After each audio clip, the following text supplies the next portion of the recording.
Bonjour, c'est Cryptolis, bienvenue dans la quotidienne, notre rendez-vous de 8h du lundi au vendredi pour analyser les news crypto, le marché bien évidemment, le Bitcoin. J'espère que vous allez bien. En ce jeudi 24 novembre 2022, au programme, forcément on va revenir sur les nouvelles et ensuite on fait notre analyse technique sur lequel on voit justement l'impact de la Fed sur les cours et essayer de se projeter un petit peu sur un week-end de Thanksgiving qui risque d'être assez plat en termes de volume, mais qui pourrait nous réserver des surprises. On commence tout de suite avec les nouvelles. Je vous rappelle avant que si vous voulez soutenir la chaîne, likez et partagez cette vidéo, ça aide au référencement de YouTube, et abonnez-vous si ce n'est pas déjà fait. On attaque tout de suite avec un petit résumé des points clés du discours, enfin de la minute de la Fed, dans lequel nous avons en substance quand même 3 gros points. Premier point, je cite, un rythme plus lent permettrait au FOMC, donc Federal Open Market Committee, de mieux évaluer les progrès vers ses objectifs de plein emploi et de stabilité des prix. Un rythme plus lent, sous-entendu, étant un rythme plus lent d'augmentation des taux d'intérêt, très important. Donc ça veut dire qu'on est en train de se diriger vers possiblement une diminution, non plus, une augmentation non plus de 0,75 mais potentiellement de 0,5. Par contre, il y a un certain nombre de choses qui vont encore dans ce point, mais il y a un certain nombre de choses après qui sont un petit peu plus tatillons. Alors, je reviens toujours sur cette diminution d'augmentation des points. L'incertitude quant au décalage et à l'amplitude des effets des actions de la politique monétaire sur l'activité économique et l'inflation ont figuré parmi les raisons citées de cette volonté de diminution. Donc ça veut dire que ils ont envie d'attendre, de voir les effets effectuer de cette augmentation rapide de la Fed pour voir est-ce qu'il y a un véritable impact, est-ce qu'on doit vraiment continuer ou non, et enfoncer ou non. Les sous-notes qui ont été données, c'est aussi une notion de volonté de maintien de la stabilité financière par rapport aux différents éléments et aux différentes chutes et aux différents cassures qu'on a eues techniques qui ont été données. Donc il y a quand même une volonté d'être un petit peu plus soft dans l'augmentation. Donc on vise potentiellement les 0,5. Par contre, l'autre point fort, c'est que le taux final du taux d'intérêt, qui n'est pas donné bien évidemment, mais la target a priori semble être plus haute que ce qu'ils escomptaient au début. Ça veut dire que potentiellement, ma target de 5,5 peut être vraiment dans la schématique. Alors il y a une règle qui dit que pour combattre l'inflation, il faut un taux d'intérêt qui soit équivalent au taux d'inflation que l'on souhaite combattre. Bon, là-dessus je suis plus ou moins contre ça, parce que la schématique de l'inflation, il faut pas oublier que c'est une génération de la demande, donc de la liquidité, oui, mais c'est aussi une problématique d'offre, et c'est sur un marché qui est comme le nôtre, cette règle n'a pas forcément d'impact fort par rapport à ça, parce qu'il y a d'autres vecteurs qui sont beaucoup plus importants dans la diminution de cette inflation que justement l'augmentation des taux d'intérêt, mais ça c'est encore une autre discussion. Alors, ce qui est intéressant aussi, c'est que il y a eu une petite phrase qui est passée un petit peu inaperçue, on note le passage vraiment d'une probable récession en 2023 à quelque chose comme étant un événement de base dans lequel ils sont en train d'instancier leurs projections. Ça veut dire quoi ? Ça veut dire que pour la Fed, il y aura une récession en 2023. Ce n'est plus peut-être hypothétique, c'est devenu la base dans laquelle ils font leurs projections mathématiques. Donc c'est très intéressant de voir ça, et après, bon, là-dessus, il n'y a pas à s'inquiéter, c'est classique. De toute façon, dans tous les cas, si on veut combattre l'inflation, comme il a été dit, si on veut casser l'inflation avec une inflation à plus de 8%, bon, clairement, il faut avoir un passage en récession, c'est obligatoire. Alors, ce qui est intéressant, c'est que du coup, ils considèrent qu'il y aura une récession en 2023, alors que techniquement, on a eu une récession quand même en 2022, mais ça, c'est encore une autre discussion de chiffres et de ce qui est réellement la récession, et différents indicateurs, techniques ou non, récession réelle ou non, c'est encore autre chose. Dites-moi ce que vous en pensez en commentaire. On continue avec notamment le tweet de CZ, je vous en ai parlé hier, je vous renvoie sur le thread de la quotidienne d'hier sur Twitter, dans lequel notamment j'expliquais un petit peu la position de CZ sur Coinbase. Ce qui est intéressant, c'est que le CEO de Coinbase a rappelé que lui était coté en bourse et donc était une entreprise privée. Ce qui est très important, parce que ça veut dire que tout est accessible, il fait bien de le remonter, de le réexpliquer, et qu'il n'a pas besoin de proof of reserve pour attester de ses assets. Et c'est très très important, parce que quand on a un marché crypto qui, et notamment un CZ qui crie au besoin de transparency, et qui derrière va directement tacler Coinbase, qui est quand même une entreprise publique, dans laquelle on a accès à tous ces bilans, on a accès à tous ces assets, et on est capable de pouvoir sortir toutes les informations. C'est quand même très très fort. Enfin, là-dessus, on est quand même sur quelque chose où, globalement, Coinbase, c'est le seul sur lequel on est capable de pouvoir statuer plus ou moins l'état général de la société. Et c'est là où on arrive quand même dans une ineptie, où, en criant justement à la volonté de la transparence, on va taper sur une des rares personnes, une des rares sociétés qui est capable de pouvoir s'offrir cette transparence. D'ailleurs, il a aussi précisé que Coinbase possède 2 millions de BTC. Alors, c'est pas 2 millions de dollars, vous comprenez bien, c'est 2 millions de BTC. Soit environ 10% de la supply. Bon, c'est sûr que du coup, les 650 000 BTC de Grayscale, donc à travers GBTC, c'est une goutte, voilà, dans les 2 millions. Bon, c'est pas énorme, et donc forcément, on se retrouve dans quelque chose qui est...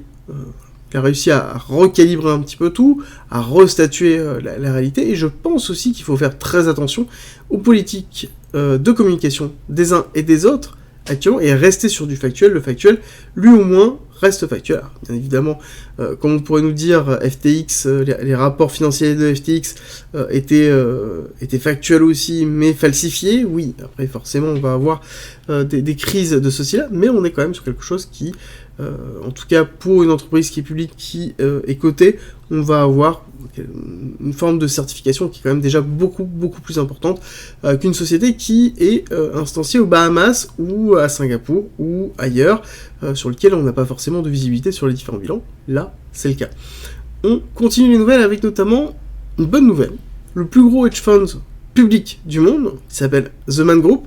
Alors, oui, je sais, c'est un peu sexiste, mais bon, ça s'appelle comme ça, The Man Group, qui va lancer un fonds d'investissement spécialisé en crypto et en Bitcoin, ce qui est, encore une fois, très positif. Et ce qui, encore une fois, renforce cette schématique de... Oui, Bitcoin est mort, comme les 999 fois qu'on l'a dit avant, on est dans une partie basse de bear market, oui, on est en crise de confiance, oui, c'est compliqué, mais ça n'empêche que on retrouve des spécialistes de l'investissement qui sont en train de se pencher sur la question et d'investir dedans, et c'est pas pour rien. Ensuite, nous avons un petit point DeFi avec AAV qui est sous pression avec l'attaque d'un hacker, notamment celui de Mongo, qui d'ailleurs ne se revendique pas comme hacker, mais plutôt comme une forme de trader qui exploite les failles des systèmes de l'un et de l'autre. Bon, à vous de me dire ce que vous en pensez en commentaire, mais je trouve quand même la réflexion qu'il avait fait à l'époque du hack de Mongo était assez culottée.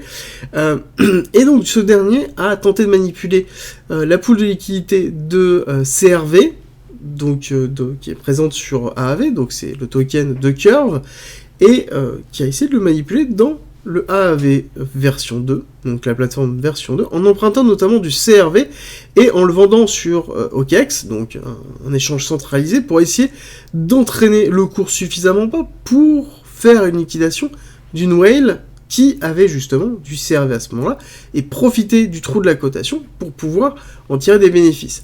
Moi, je vous renvoie sur un thread qui explique très très bien ça, notamment dans le thread de Twitter, qui regroupe l'actualité que je vous donne, et globalement, pour avoir toutes les informations, vous allez voir, c'est très intéressant dans laquelle ça s'est passé. Bon, la finalité est la suivante, c'est que ça n'a pas fonctionné, parce que à ce moment-là, CRV a lancé des informations sur son stablecoin, vous imaginez bien que ça a éclaté, et donc, derrière, lui n'a pas pu entraîner sa manipulation. Il n'y a pas eu de gros crash comme on aurait pu l'escompter au niveau de cette manipulation du CRV, et donc derrière c'est lui qui a encaissé une grosse partie des pertes. A noter que AAV a quand même eu une perte d'imbalance, donc une mauvaise dette qui s'est effectuée sur 1,2 million de dollars, ce qui n'est pas énorme au vu de la trésorerie de AAV. Ensuite, petit point intéressant, j'en ai parlé un petit peu sur Twitter, mais je vous invite à aller essayer la plateforme NodeGuardian.io. Donc notamment, c'est Sam du JDC qui l'a lancé, pas tout seul lui et son équipe, c'est un projet sur lequel il travaille déjà depuis un certain temps, et globalement, c'est un site internet qui vous donne accès à travers tout un RPG, un monde du RPG, à des ressources pour apprendre à développer dans le Web3, et notamment le Solidity. On commence par du Solidity, mais il y aura certainement d'autres éléments, et c'est un véritable plaisir de voir comment c'est effectué, c'est intelligent, c'est bien fait, les ressources sont en anglais et en français, on est sur quelque chose qui est solide, et qui permet en même temps, de façon ludique, de traiter le développement de Solidity. On est vraiment sur quelque chose de très très positif pour l'écosystème et l'embarquement des développeurs Web 2 dans justement leur parcours Web 3. Félicitations, et je mets tout, de toute façon, en commentaire pour que vous ayez toutes les informations. On a terminé sur la partie news, on va attaquer la partie technique, mais avant je vous rappelle que le Discord est en commentaire et en description, c'est gratuit, c'est un lieu d'échange sur la crypto-monnaie, la blockchain, le trading, l'investissement. On a tout structuré pour que ce soit un hub d'informations. Justement, passez, vous verrez, c'est très intéressant. Et pour tous ceux qui veulent nous soutenir, que ce soit la chaîne ou que ce soit le Discord, tout en continuant à se former et en ayant des informations privilégiées, on a mis en place un premium avec plus de contenu, plus de 100 vidéos et 300 pages de formation justement structurées autour d'un parcours pédagogique. Vous y retrouverez aussi plein d'autres choses comme des stratégies de trading, des stratégies d'investissement, des analyses d'altcoins, des lives hebdomadaires qu'on effectue, des briefs quotidiens que je fais en plus de la quotidienne pour vous donner toutes les informations sur le marché, et plein d'autres contenus pour pouvoir être informé et progresser au fur et à mesure que le temps passe. Et je vous mets une petite vidéo en haut à droite pour les curieux si vous êtes intéressés et si vous vous posez la question de savoir ce qui est inclus dans le premium. Et on attaque tout de suite notre partie technique avec notre rappel habituel. Heliotist, vague 1, 2, 3, 4, 5 terminé en avril 2021, retracement A, B, C, classique, B avec extension, C avec extension, nous sommes dans un order block assez fort, nous sommes en train de retester le 786, ici du retracement total du BTC, qui représente aussi le top de la 1, donc on est sur quelque chose d'assez classique et fort au niveau d'un retracement. Et pour ceux qui se posent la question, est-ce que c'est un moment important pour le BTC pour pouvoir recharger sur le long terme ou s'exposer sous une forme de DCA, nous sommes en dessous du 618, donc oui, nous sommes pas encore du 786, donc on est toujours dans une zone de rechargement intéressante. Quand on cassera, et si on casse justement le 786, ça renforcera encore l'intérêt de pouvoir recharger sur cet actif. À savoir que, comme je l'ai expliqué dans les nouvelles, voilà, il y a des hedge funds qui sont en train de se positionner sur comment construire quelque chose autour de ça, et c'est aussi une des raisons pour lesquelles on se rend compte que ça peut être très intéressant. Est-ce qu'on a des targets plus basses? Oui, nous avons des targets plus basses, notamment le 1,618 à 10 000 $. Nous avons cette target de la 1, du top de la 1 et du 786 à 14 500, qui est un niveau assez important. Donc on a une première target qui serait 14 500, 14 000, et ensuite on a la target à 10 500 qui correspond à l'extension de la A sur la B au 618, et notamment à l'order block qui se trouve ici, donc quelque chose d'assez classique aussi. Donc on peut très bien continuer une descente ou statuer ici et repartir là-haut. C'est pour ça que dans tous les cas, il est intéressant de pouvoir faire une politique de DCA si on veut s'exposer, surtout dans une période assez incertaine comme celle que l'on vit avec le crash notamment de FTX, et possiblement ce qui risque de se passer avec Genesis derrière, et donc l'impact que ça pourrait avoir sur l'ensemble de l'écosystème. Même si vous avez compris un petit peu moi ma vision sur cet effet domino, je considère que déjà une grosse partie a été pricée, il va falloir avoir une grosse nouvelle pour avoir quelque chose qui casse très fort baissier. Alors on va zoomer un petit peu sur ce qui est en train de se passer ici. Juste avant, petit passage sur le gap CME qui a été comblé, ça y est, notamment la journée d'hier où on a fait une belle accélération, on a retracé un petit peu, on a comblé ce petit gap qui avait été laissé sur le week-end dernier. On se retrouve ici dans une vision daily sur du spot Binance au niveau du BTC, où on a bien cette structure baissière, donc qui est celle-ci, hop, excusez-moi, qui est celle-ci donnée, où on se retrouve bien sur un selling climax, automatic rally, secondary test, cassure baissière avec prise de liquidité, donc accumulation de wick-off classique, SCR, STB, et la question qu'on se pose, c'est justement, est-ce que potentiellement on peut break plus bas? Ce qui est intéressant de voir, c'est qu'on est en train de travailler notamment les zones 1 et 1 d'une extension baissière, qui est cette impulsion baissière avec le retracement qui a été donné, d'accord? Impulsion, retracement, qui est le mouvement qui a entraîné cette cassure baissière. Ce qui est intéressant à noter aussi, c'est que nous avons donc ici une prise de liquidité. Nous sommes dans une continuité baissière qui, derrière, a une structure quand même très proche d'une divergence haussière. Je rappelle encore une fois que malgré l'ensemble des nouvelles qui sont plutôt négatives, que ce soit sur la macroéconomie ou que ce soit dans l'environnement crypto avec la chute de FTX et tous les impacts que ça peut avoir, on a un marché crypto qui est quand même très résilient et qui montre aussi qu'une phase de capitulation a déjà été faite en amont, parce que nous n'avons pas d'entraînement baissier, malgré justement le fait qu'on a un risque clair de contagion et donc d'effet domino. Le marché a toutes ces informations-là, certes attend encore une confirmation d'un certain nombre d'acteurs, mais a justement cette information potentielle d'un break baissier à cause d'un domino. Là on a quand même un marché qui est majoritairement, structurellement, résilient, et qui nous montre à travers justement cette divergence et ce momentum qui est en train de s'effectuer, et qu'on retrouve aussi sur une forme de CVD très fort au niveau du spot, où on voit qu'on est en train de remonter à la hausse, alors que potentiellement on est en train de structurer baissier. Alors on va zoomer sur cette partie-là pour bien expliciter ce qui est en train de se passer.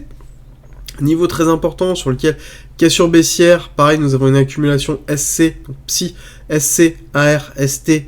Ici, nous avons fait STB, prise de liquidité. Réaction suite à cette prise de liquidité, accélération haussière, ici en 5 temps, dans lequel on a ici un travail d'une zone importante, parce que nous avons le volume total de ce mouvement, et qui a joué une grosse force de résistance, quelque chose qui est classique, sur lequel on n'est pas encore allé chercher la liquidité de ce mouvement. C'est-à-dire que tout le volume qui se trouve ici, dans ce bloc ici, se trouve dans une liquidité supérieure, d'accord, se trouve là, avec notamment la liquidité par cette mèche, et notamment les mèches qui ont été structurées ici.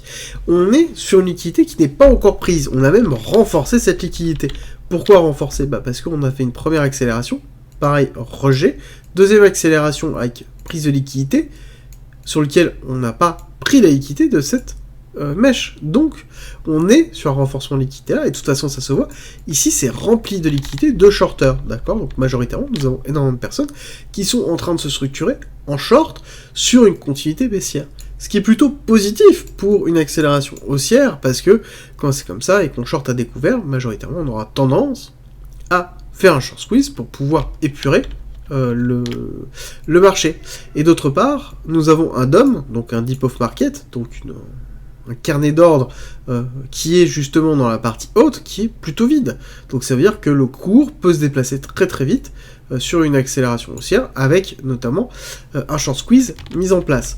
On a un petit peu de liquidité longue, mais qui sont quand même encore assez bas, qui sont en dessous d'un niveau très important, qui est en dessous des 16 000 $. Tant qu'on ne break pas en dessous, on touche pas ces liquidités longues.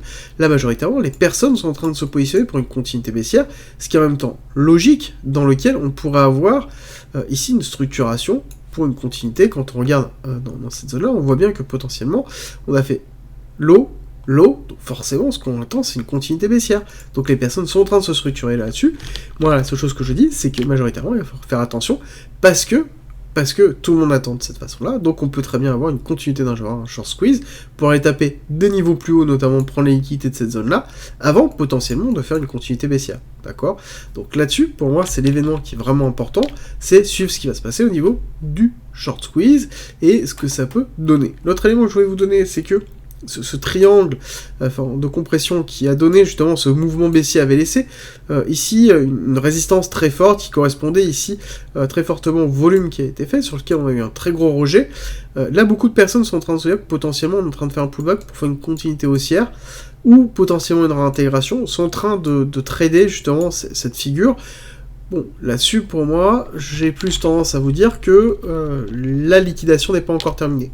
Pour moi, la liquidation n'est pas encore terminée. Là, c'est comme tout. On est en train de faire un fake out pour aller casser haussier, pour ensuite réintégrer et faire de la baisse. Donc, créer de la liquidité en longue, ici, qui va se positionner en dessous de ce lot pour pouvoir justement jouer l'accélération haussière. Accélération haussière qui va être jouée notamment par le short squeeze. Et ensuite, une fois que le short squeeze sera terminé, on aura le véritable mouvement qui sera une baisse baissière dans lequel on va aller chasser les longues qui vont être situées, comme je vous l'ai dit, ici.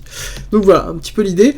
Alors, l'autre événement qu'il faut prendre en compte, c'est que on arrive dans Thanksgiving, comme je vous l'ai expliqué notamment hier, c'est une zone dans laquelle il va pas avoir grand monde, notamment aux US, et donc forcément assez peu de mouvement sur le marché US, et tout va être drivé par le marché asiatique et européen, avec des volumes quand même, on va pas se le cacher, assez faibles, et donc il est même fort probable de se retrouver dans une schématique dont je vous en ai parlé déjà il y a plusieurs jours, de compression, encore une nouvelle fois. D'accord ? Je vais juste réduire un petit peu pour bien vous donner des informations. Compression ici, cassure baissière, réaccélération, compression, cassure baissière, réaccélération. C'est exactement ce dont je vous ai parlé quand on a cassé baissier ici.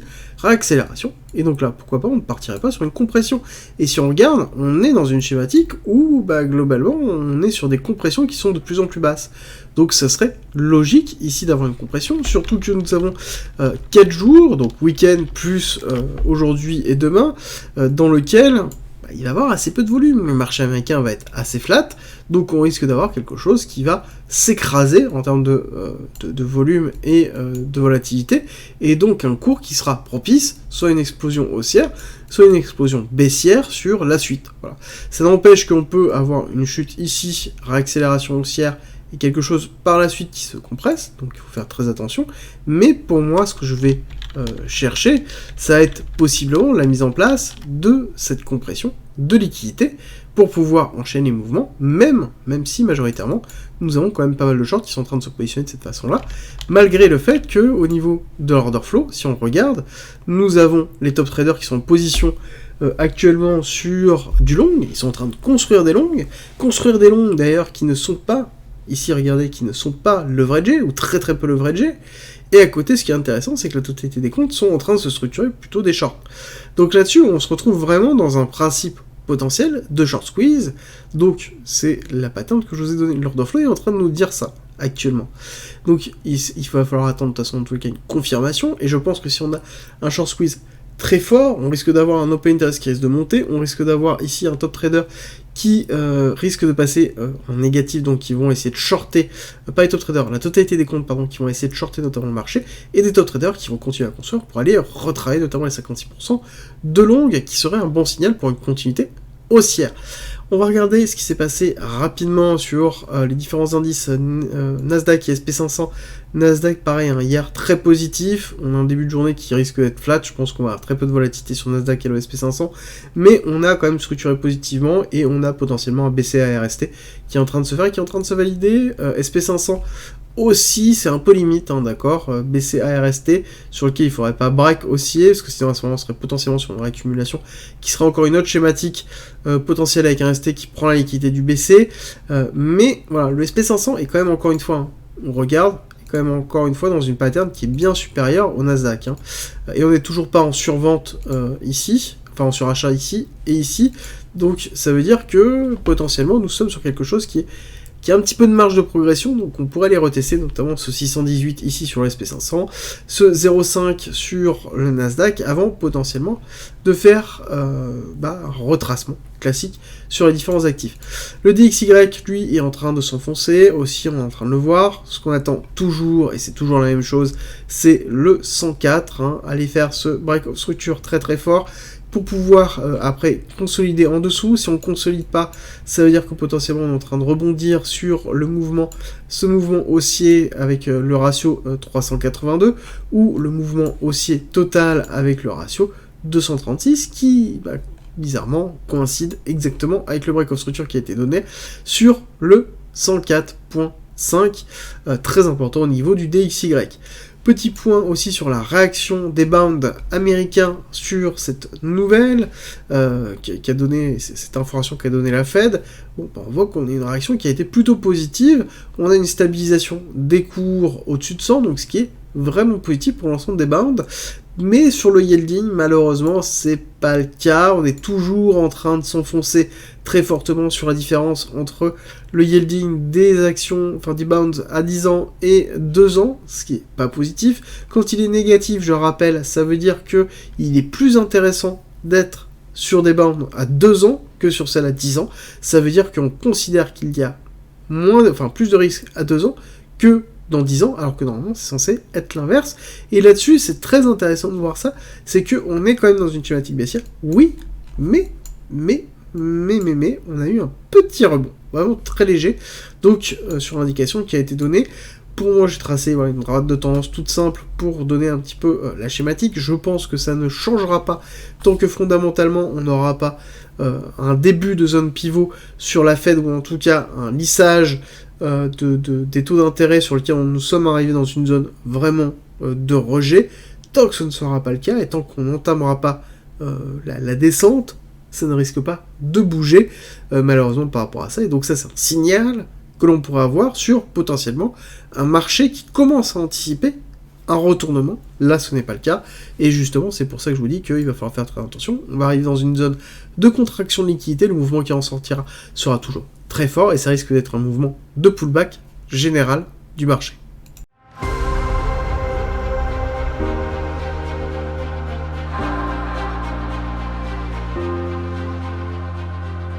Si tu aimes mon contenu, n'hésite pas, partage, like, ça m'aide énormément, et rejoins-nous sur Discord.